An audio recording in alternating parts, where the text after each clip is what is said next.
ये function number के मुताबिक करैक्टर को रिटर्न करता है। इसके आर्गुमेंट में हम 1 से लेके 255 यानी 255 के नंबर का कोई भी नंबर इसको हम दे सकते हैं जिसे हम करैक्टर में तब्दील करना चाहते हैं। इसके बाद ये फंक्शन नंबर को करैक्टर में तब्दील करता है। हमारे पास ये एक टेबल है जिसके अंदर यहाँ पे हमने कुछ नंबर दिए हुए हैं, ठीक है, और उसके मुताबिक यहाँ पे इस पे फार्मूला लगाया हुआ है करैक्टर और A2 का रेफरेंस हमने इसको दिया हुआ है।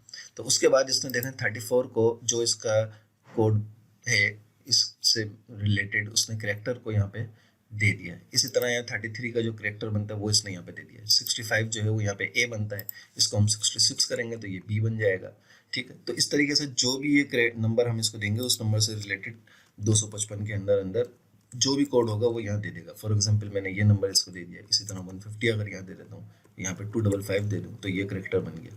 तो ये नंबर्स को करैक्टर के अंदर तब्दील करता है। ये फंक्शन करैक्टर को कोड नंबर में तब्दील करता है। इसके आर्गुमेंट में टेक्स्ट आता है जिसका कोड नंबर हम हासिल करना चाहते हैं। इसके बाद ये दिए गए करैक्टर का कोड हमें रिटर्न करता है। यहाँ पे हमारे पास कुछ करैक्टर लिखे हुए ए ऑफिस एक्सेल और ये 36 माइनस में, ठीक है। तो इसको जब हमने इस फंक्शन के साथ गुजारा कोड के फंक्शन के साथ, तो इसने हमें ये एक नंबर जो भी इसका नंबर बनता है ए का 97 वो नंबर इसने हमें रिटर्न करके दिया। इसी तरह ए का नंबर बनता है 65 वो नंबर इसने हमें रिटर्न करके दिया। तो ये फंक्शन इस तरीके से टेक्स्ट का जो है वो नंबर रिटर्न करके देता है। और यहाँ पे जैसे ये पूरा एक वर्ड लिखा हुआ है तो वर्ड के अंदर ये पूरा ऑफिस का रिटर्न नहीं बल्कि सिर्फ इस वर्ड के जो पहला अल्फाबेट है ओ, उस ओ को इसने यहाँ पे 79 रिटर्न करके दिया है। इसी तरह यहाँ पे इसने ई का एक्सेल का जो ई है इस ई को यहाँ पे रिटर्न करके 69 बना के दिया है। और इसी तरह यहाँ -36 में माइनस का जो साइन है उस साइन के जो कोड बनता है वो कोड इसने यहाँ पे 45 हमें रिटर्न करके दिया है। ये फंक्शन नंबर को यूनिकोड करैक्टर में तब्दील करता है।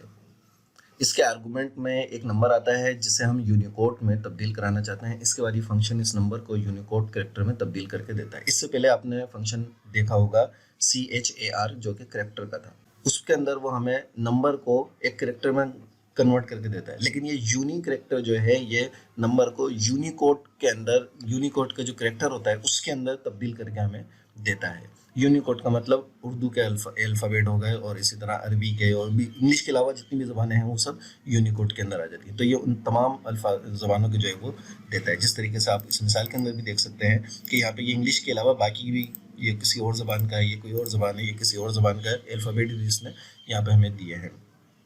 तो ये जो भी नंबर हम इसको देते हैं यहाँ पे फार्मूला अप्लाई किया, यूनिक करैक्टर A2 रेफरेंस में दिया, उसके बाद जो भी हमने इसको नंबर दिया उस नंबर के हिसाब से इसने हमें नंबर यहाँ पे एक करैक्टर जो है वो ज़बान के एतबार से कन्वर्ट करके इसने हमें यहाँ पे दिया है। फॉर एग्जांपल यहाँ 1500 करते हैं तो ये किसी और ज़बान का कुछ अल्फ़ाबेट इसने यहाँ पे दे दिया। ये फंक्शन टेक्स्ट के पहले करैक्टर का नंबर रिटर्न करता है। इसके आर्गुमेंट में कोई टेक्स्ट या करैक्टर आता है जिसे हम नंबर में तब्दील करना चाहते हैं। इसके बाद ये इस करैक्टर की न्यूमेरिक वैल्यू को रिटर्न करता है। इससे पहले आपने एक फंक्शन देखा था कोड का फंक्शन, वो भी एक करैक्टर देता है और वो नंबर रिटर्न करता है, लेकिन वो सिर्फ और सिर्फ इंग्लिश के नंबर करैक्टर लेके उसको नंबर में रिटर्न करता है। लेकिन ये यूनिकोड जो फंक्शन है ये कोई से भी करैक्टर उर्दू के, इंग्लिश के, अरबी के, दुनिया भर की किसी भी ज़बान के करैक्टर लेता है और उसको जो है ये नंबर में कन्वर्ट करके हमें देता है। जैसे कि यहाँ पे हम देख रहे हैं कि इसने किसी भी ज़बान का, यहाँ पे मैं फॉर एग्जांपल एक उर्दू की ज़बान का कोई लफ्ज़ ले लेता हूँ। यहाँ पे मैंने ता लिखा तो ता को इसने 1578 पे कन्वर्ट करके हमें दे दिया। यहाँ पे मैं हा मैंने लिखा तो यहाँ पे इसने 1729 इसको कन्वर्ट करके दे दिया।